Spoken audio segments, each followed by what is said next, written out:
আসসালামু আলাইকুম। কেমন আছেন সবাই?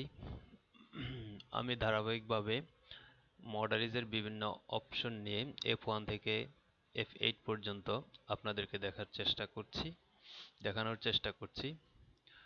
তো এর আগের ভিডিওতে আমি F1 দেখিয়েছি, আজকে কাজ করব F2 নিয়ে। F2 কাজ খুবই অল্প, সেক্ষেত্রে আমি এখানে একটা প্যাটার্ন ওপেন করলাম। প্যাটার্নটা ওপেন করে রাখার পরে কাজ শুরু করে দেই। প্রথমে F2 ক্লিক করাই আছে, এখন নচে ক্লিক করব। নচের কাজ হচ্ছে মূলত কাটমার্ক দেওয়া। যেমন ধরুন এটা হচ্ছে আমার প্যাটার্নের বটমের অ্যালাউন্স দেওয়া আছে, এখানে দ্যাটস দিএম। তো অ্যালাউন্সটা মূলত প্রিন্ট হওয়ার পরে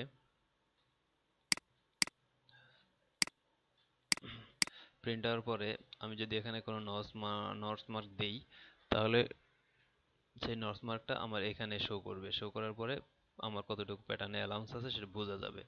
যদি তা না থাকে তাহলে সেটা বোঝা যাবে না কতটুকু অ্যালাউন্স আছে। সেক্ষেত্রে নচে ক্লিক করার পরে আমার যে পয়েন্টে নচ দেওয়া প্রয়োজন, কাটমার্ক দেওয়া প্রয়োজন, আমি সেখানে ক্লিক করব। ক্লিক করার পরে দেখুন নচ পড়ছে, আমি কাট পিস দিয়ে দেখলাম, কিন্তু নচটা উল্টাভাবে পড়ছে। সেক্ষেত্রে নচে ক্লিক করার পরে আমার যেটা করা লাগে সেটা হচ্ছে ওরিয়েন্টেশনে ক্লিক করতে হয়। ওরিয়েন্টেশনে ক্লিক করার পরে এখানে নচ মার্কটা দেখা যাচ্ছে না, কিন্তু সত্যিকার অর্থে নচ মার্কটা পড়ছে। তো আমি ওরিয়েন্টেশনে ক্লিক করার পরে মাউসের লেফট বাটন দিয়ে ক্লিক করব, তখন নচ মার্কটা নড়বে।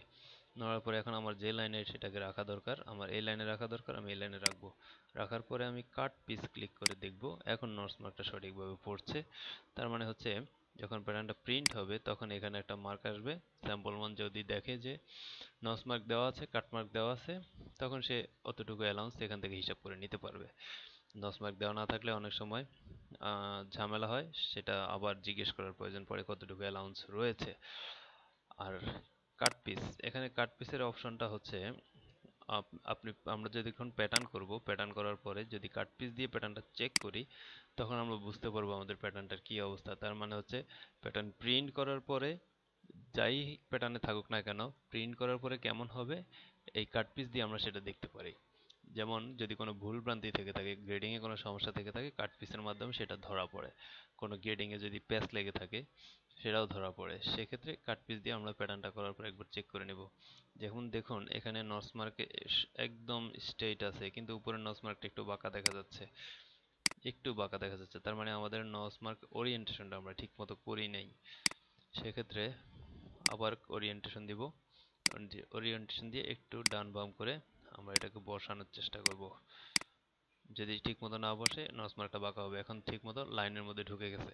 এখন আমি যদি কাট পিস দিই তাহলে দেখি সমানভাবে উপরেরটা সমানভাবে আছে, নিচেরটাও সমানভাবে আছে। কাট পিসটা ছেড়ে দেব। তার মানে নচ এবং ওরিয়েন্টেশন গেল। এরপরে F2 তে রয়েছে এখানে ফোর্স নচ প্রজেকশন থেকে শুরু করে গ্রেইন ক্রস মার্কিং, এই অপশনগুলোর কাজ আদৌ পর্যন্ত আমি করি নাই, সেক্ষেত্রে আমি এই ব্যাপারে আপনাদেরকে কিছু বলতে পারছি না। তারপরে আমরা পরবর্তী অপশনগুলোতে চলে যাই। এখানে এক্স সিম রয়েছে, ওয়াই সিম রয়েছে। এক্স সিম, ওয়াই সিম দিয়ে মূলত প্যাটার্নটাকে উল্টানো হয় কিংবা লেফট রাইটে ঘোরানো হয়। যেমন এক্স সিম দিয়ে আমি প্যাটার্নটাকে ঘুরাই, এক্স সিম দিয়ে প্যাটার্নটা উপর নিচে ঘুরে, ওয়াই সিম দিয়ে প্যাটার্নটা লেফট রাইটে ঘুরে। এক্স সিম দিয়ে প্রথমে এখানে মার্কটা মনে রাখুন, এক্স সিম ক্লিক করলাম, প্যাটার্ন মার্কটা নিচে চলে আসলো, আর শেপ জায়গাটা উপরে চলে গেল। আবার এক্স সিম ক্লিক করলাম, উপরে চলে গেল। আর ওয়াই সিম দিয়ে মূলত লেফট রাইটে ঘোরানো হয়। ওয়াই সিম ক্লিক করলাম, প্যাটার্নটা এদিক ঘুরে গেল, আবার ওয়াই সিম ক্লিক করলাম, আগের মতো গেল। এভাবে ক্লিক করলে প্যাটার্নটাকে আমরা ঘোরাতে পারবো। তারপরে রয়েছে এখানে কয়েকটা রোটেশন, 30, 45, 90, 180। 30 ডিগ্রি দিলে 30 ডিগ্রি প্যাটার্নটা বায়াস হবে। আবার যদি -30 ডিগ্রি দিই তাহলে প্যাটার্নটা আগের জায়গায় চলে যাবে। 45 ডিগ্রিতে একই কাজ, 45 ডিগ্রি বায়াস, -45-এ প্যাটার্ন আগের জায়গায়। 90 ডিগ্রি প্যাটার্ন ঘুরে গেল, আবার -90 ডিগ্রি প্যাটার্ন আগের জায়গায় চলে গেল। 180 ডিগ্রি দিলে প্যাটার্নটা শুধুমাত্র লেফট রাইটে ঘুরবে এবং কি উপর নিচেও ঘুরবে। যেমন 180 ডিগ্রি দিলাম, প্যাটার্নটা এই মার্কটা নিচে চলে আসলো, আবার প্যাটার্ন এদিকে ঘুরে গেল, আবার 180 ডিগ্রি দিলে প্যাটার্নটা আগের জায়গায় চলে গেল। এ হচ্ছে রোটেশনের বিভিন্ন ডিগ্রির কাজ। তারপরে রয়েছে rotation to PTS. Rotation to PTS হচ্ছে, আমি এখানে একটা বাইরে একটা লাইন টেনে আপনাদেরকে বাইরে লাইন নয়, আমি একটা গ্রেন লাইন টেনে আপনাদেরকে দেখাচ্ছি। সেক্ষেত্রে গ্রেন লাইনটা কিভাবে দিতে হয় সেটাও একবারে দেখা হয়ে গেল। গ্রেন লাইন হচ্ছে এই অপশন থেকে, এখানে গ্রেন লাইন অ্যাক্সিস ডিএফ এই জায়গাটা ক্লিক করলে একটা বক্স আসবে, বক্সে অনেকগুলো অপশন থাকবে, সবগুলোই গ্রেন লাইন সংক্রান্ত অপশন, কিন্তু আমরা যেটা দিয়ে গ্রেন লাইন দিব মূলত সেখানে লেখা আছে গ্রেন লাইন অ্যাক্সিস ডিএফ। এটাতে ক্লিক করে গ্রেন লাইন দিতে হয়। এটা ক্লিক করলাম, করার পরে কিবোর্ডের কন্ট্রোল চাপলাম, মাউসের লেফট বাটন ক্লিক করে মাউসের রাইট বাটন ছেড়ে দিলাম। যে সবুজ কালারের যে লাইনটা হলো এটাই হচ্ছে গ্রেন লাইন। এখন কোনো কারণে কন্ট্রোল জেড দিই আবার, কোনো কারণে আমি গ্রেন লাইন দেওয়ার সময় মাউস কিবোর্ডের কন্ট্রোল চাপ দিলাম না, সেক্ষেত্রে এখানে ছেড়ে দিলাম। ছেড়ে দেওয়ার পরে আমার গ্রিন লাইনটা বাঁকা আসলো।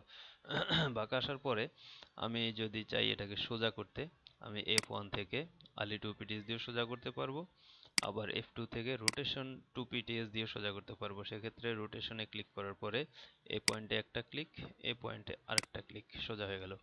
তবে এক্ষেত্রে মনে রাখতে হবে প্যাটার্নটা আমার কিন্তু অবশ্যই ঘুরে যাবে, আর প্যাটার্নটা যে ঘুরলো সেটার প্রমাণ হচ্ছে আমার এই যে প্যাটার্ন স্লিভের ওপেনিংটা কিন্তু আর সোজাসুজি রইল না আগের মতো। এখন আমি কন্ট্রোল জেড দিলে সেটা আগের জায়গায় চলে যাবে। তো এক্ষেত্রে আমি F1 দিয়ে আলি টু পিটিএস দিয়ে সোজা করে নিলে আমার প্যাটার্নটা কিন্তু ঘুরবে না, গ্রেন লাইনটা সোজা হয়ে গেল। রোটেশনের কাজ বিভিন্ন জায়গায় রয়েছে, যেমন আপনার এই লাইনটা যদি কারো বাঁকা হয়, আমি একটু দেখাচ্ছি। কোনো কারণে লাইনটা বাঁকা হয়ে গেল, সেটাকে যদি আমি সোজা করতে চাই,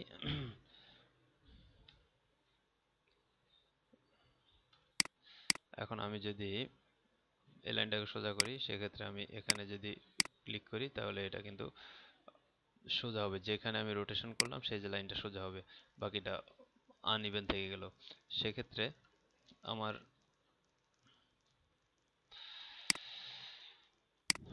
সেক্ষেত্রে আবার কন্ট্রোল জেড দিলে প্যাটার্নটা পূর্বের ন্যায় পূর্বের জায়গায় চলে যাবে। রোটেশন দিয়ে, এক কথায় যদি বলি, রোটেশন দিয়ে মূলত কোনো আঁকা বাঁকা লাইনকে সোজা করা হয়। এটাই মনে রাখলে আমার মনে হয় কাজ করতে সুবিধা হবে। আচ্ছা, তারপরে চলে যাই আর একটু নিচের দিকে। রেক্টেঙ্গেল। রেক্টেঙ্গেল দিয়ে আমরা যারা সাধারণত অনেকেই রেক্টেঙ্গেল দিয়ে প্যাটার্ন করতে পছন্দ করি, সেক্ষেত্রে রেক্টেঙ্গেলই হচ্ছে প্যাটার্ন করার প্রথম কাজ।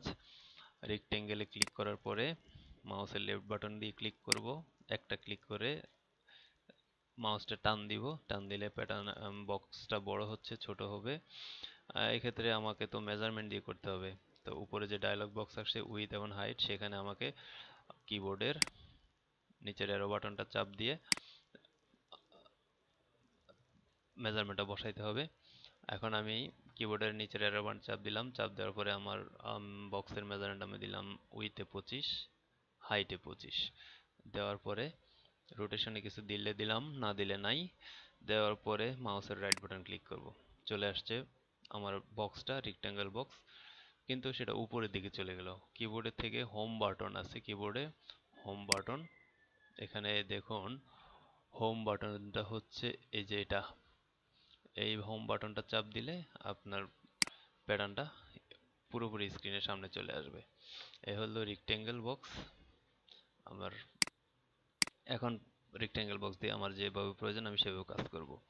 তারপর সার্কেল। সার্কেল দিয়ে আমরা সাধারণত একটা বৃত্ত করতে পারবো, ওখানে মেজারমেন্ট প্রয়োজন হলে মেজারমেন্ট দিলে সার্কেল হবে, কিংবা আমি যদি আমার প্রয়োজন মতো নেই ছেড়ে দিই তাহলে সার্কেল হয়ে যাবে। সার্কেলের পরে ওভাল দিয়ে সাধারণত লেফট বাটন দিয়ে ক্লিক করার পরে আবার রাইট বাটন ক্লিক করলাম, ছেড়ে দিলাম। ওভাল দিয়ে মূলত এই ধরনের পয়েন্ট দেওয়া হয়, কিন্তু সত্যিকার অর্থে আমি বলতে পারছি না ওভাল দিয়ে সাধারণত আসলে এখন পর্যন্ত কি কাজে লাগে।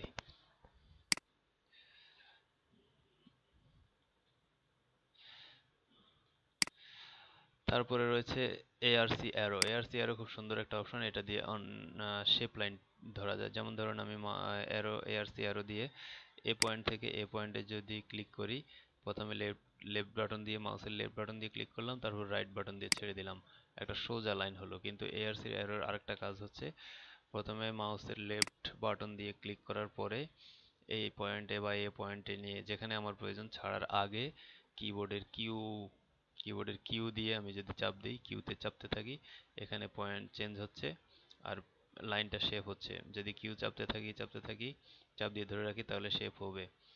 শেপ হওয়ার পরে আমার এখানে আসলো 5 cm শেপ আমি আচ্ছা দিলাম। দেওয়ার পরে এখানে রাইট বাটন দিয়ে ছেড়ে দিলাম। দেখুন খুব সুন্দর একটা শেপ হয়ে গেল। এখন এআরসি অ্যারো দিয়ে আমি আরেকটা লাইন নেই। আরেকটা লাইন নেওয়ার পরে এখানে ছাড়ার আগে ডব্লিউ দিয়ে আমি আবার দিব। কিবোর্ডের কিউর পরে ডব্লিউ, ডব্লিউতে যদি চাপ দিই তাহলে এটা নিচের দিকে শেপ হচ্ছে। প্রথম যেটা করলাম সেটা উপর দিকে শেপ, ডব্লিউ দিয়ে কি নিচের দিকে শেপ দেওয়ার পরে আমি এখানেও 5 cm নেই। 5 cm নেওয়ার পরে আমি ডব্লিউ যত চাপবো আমার মেজারমেন্ট বাড়বে, আর কিউতে যত চাপবো মেজারমেন্ট কমবে। কিউতে চাপবো মেজারমেন্ট কমবে, ডব্লিউতে চাপবো মেজারমেন্ট বাড়বে। দিয়ে দিলাম। তার মানে আমি দুই দিকে দুটো পয়েন্ট। আমি আবার দেখাচ্ছি। এআরসি অ্যারোতে ক্লিক করার পরে লেফট বাটন, রাইট বাটন ছাড়ার আগে কিউ দিয়ে চাপ দিব, উপর দিকে শেপ হবে। ডব্লিউ দিয়ে চাপ দিব, নিচের দিকে শেপ হবে।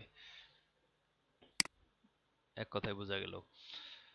আচ্ছা, তারপরে এখানে যে অপশনগুলো আছে সেই অপশনগুলো তেমন একটা প্রয়োজন পড়ে না। সেক্ষেত্রে F2 এর কাজ খুব বেশি নয়, F2 এর কাজ খুবই সামান্য। তো আমি একটু পেছনের দিকে ফিরে যাব। F1 এ আমি এর আগে আপনাদেরকে দেখিয়েছিলাম সাইম অ্যাক্সিস এবং সাইমেট্রিজের কাজ। প্যাটার্নটাকে অপোজিটে কপি করা হয়। এখানে আরো কিছু কাজ আছে সাইম অ্যাক্সিস এবং সাইমেট্রিজের। যেমন আমি এখানে একটা আর্মহোল শেপ করলাম। আর্মহোল শেপটাকে আসলে ঠিক আছে কিনা সেই শেপটা দেখার জন্য সাইম অ্যাক্সিস খুব গুরুত্বপূর্ণ একটা পয়েন্ট। কিভাবে দেখবো সেটাই দেখাচ্ছি। যেমন এটা হচ্ছে আমার আর্মহোলের লাইন, আমি এই লাইনে সাইম অ্যাক্সিস দিব। দেওয়ার পরে সাইমেট্রিজ দিয়ে আমি এই পয়েন্টটা দেখব, এই পয়েন্টটা দেখব। দেখুন আমার ফ্রন্টের যে আর্মহোল লাইন সেটা কিন্তু খুব সুন্দরভাবে ঠিক আছে, কিন্তু ব্যাকেটটা ঠিক নেই। আমি সেক্ষেত্রে এটা ডিলিট করে দিই, এটা ডিলিট করে দিই। দেখুন ব্যাকেটটা যতটুকু ফ্রন্টেটা যতটুকু আছে ধরে নিলাম ঠিক আছে। তার মানে আমার এখানে যেটা করতে হবে সেটা হচ্ছে আমার এটাকে পয়েন্ট দিয়ে আরো টেনে টেনে এটাকে সোজা করতে হবে। সোজা করলে আমি আর্মহোলটা অ্যাকুরেট পাবো। তার মানে সাইম অ্যাক্সিস দিয়ে আমি জিনিসটা বুঝে নিলাম যে আমার অপোজিটের শেপটা ঠিক আছে কিনা। ঠিক একইভাবে নেক পয়েন্টে দেখুন, আমি যেহেতু এখানে নেক শেপ টানলাম, এটা হলো ফ্রন্টের শেপ, আমি সাইম অ্যাক্সিস দিয়ে চেক করব যে আমার শেপটা ঠিক আছে কিনা অপোজিটে। সাইম অ্যাক্সিসের জন্য ক্লিক করলাম, এবার সাইমেট্রিস ক্লিক করি। ক্লিক করার পরে দেখুন এখানে অপোজিটে কপি হয়ে আসলো। এখন আমি জুম করে দেখি যে আমার শেপটা আমার মতো, আমার মতে মনে হচ্ছে যে এটা ঠিক আছে। তার মানে যখন আপনার মনে হবে যে ঠিক আছে, তার মানে শেপটা ঠিক আছে। আচ্ছা, এখানে আরো কিছু কাজ আছে এই সাইম অ্যাক্সিস দিয়ে, আমি সেটাও আপনাদেরকে দেখাই। যেমন এই শোল্ডার লাইন থেকে সাইম অ্যাক্সিস দিয়ে যদি করি, তার মানে আমার এই পাশে আর্মহোলের শেপটা ঠিক আছে কিনা সেটা দেখার জন্য আমি ক্লিক করলাম। ক্লিক করে দেখলাম যে না, মোটামুটি আমার শেপটা ঠিক আছে। সেক্ষেত্রে এটাও আরেকটা সাইম অ্যাক্সিসের কাজ। আবার এখানে এই শোল্ডার লাইনে আমার নেকের শেপটা ফ্রন্ট ব্যাকের সঙ্গে অ্যাসেম্বলি করলে যে ঠিক হবে কিনা সেটা আমি এখানেই দেখে নিতে পারবো সাইমেট্রিস দিয়ে। তার মানে আমি ফ্রন্টটা এখানে অপোজিটে কপি করলাম, তার মানে এই ফ্রন্ট শেপটা সোজা এসে এই ব্যাকের সঙ্গে সুন্দর একটা শেপ হইলো। তার মানে আমার এটা ঠিক আছে। এই সাইম অ্যাক্সিস দিয়ে মূলত শেপের কাজগুলো এভাবে দেখা যায়। তো F2 থেকে দেখানোর পরে F1 এ একটু প্রিভিয়াসলি আর একটু কাজ দেখাই দিলাম। এভাবে এখন আপনারা প্র্যাকটিস করতে থাকবেন। আসলে মূলত এই পয়েন্টগুলো জানা হচ্ছে খুবই দরকার। আমরা যারা নতুন লেকটা শিখছি তাদের জন্য খুবই জরুরি। আপনারা একটু একটু করে ভিডিও দেখবেন এবং একটু একটু করে প্র্যাকটিস করবেন। আর যারা আমরা পুরনো লেকটাতে কাজ করি, অনেক সময় তাদেরও অনেক অপশন জানা থাকে না, সেক্ষেত্রে ভিডিওটা দেখে নিলে আপনারা করতে পারবেন। তো আজকের মতো এই পর্যন্তই। সবাই ভালো থাকবেন।